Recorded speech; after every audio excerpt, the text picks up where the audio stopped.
సజ్జల జ్ఞానం ఎంతో అందరికీ తెలుసని వైసీపీలో సజ్జల ఎవరు అని మంత్రి లోకేష్ ప్రశ్నించారు. అమరావతి రాజధాని బిల్లు ఇవాళ ఢిల్లీ వెళ్తుందని, ఇదే పార్లమెంటు సమావేశాల్లో బిల్లు పెడతారని అనుకుంటున్నామని చెప్పారు. ఏప్రిల్ 1న కేంద్ర కేబినెట్ లో బిల్లును ఆమోదిస్తారని, 2న బిల్లును పార్లమెంట్ లో ప్రవేశపెడతారని, అక్కడ వైసీపీ వాళ్ళు ఏం చేస్తారో చూస్తామన్నారు మంత్రి లోకేష్.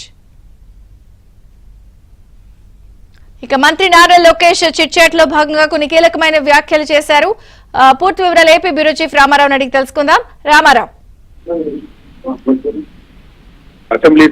విజయచంద్రిక అసెంబ్లీ సమావేశానికి ముందు మంత్రి నారా లోకేష్ మీడియాతో చిట్ చాట్ చేశారు.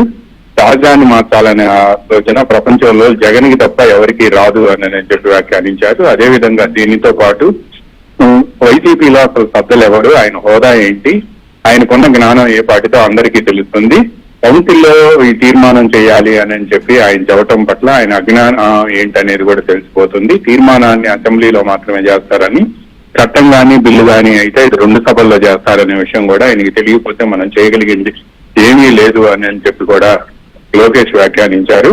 ఈ పార్లమెంట్ సమావేశాల్లోనే అమరావతికి బిల్లు చట్టబద్ధత రావచ్చు అని చెప్పారు. 1వ తేదీన అంటే ఏప్రిల్ 1వ తేదీన కేంద్ర కేబినెట్ సమావేశం ఉంది. 2వ తేదీన పార్లమెంట్ సమావేశాల్లో ఈ బిల్లు ప్రవేశపెట్టే అవకాశం ఉంది అని కూడా లోకేష్ వివరించారు. జగన్ కి ఆత్మతో మాట్లాడే అలవాటు ఉంది. రేపు అమరావతిని నేనే కట్టాను అని జగన్ చెప్పినా కూడా ఆశ్చర్యపడాల్సిన అవసరం లేదని చెప్పారు.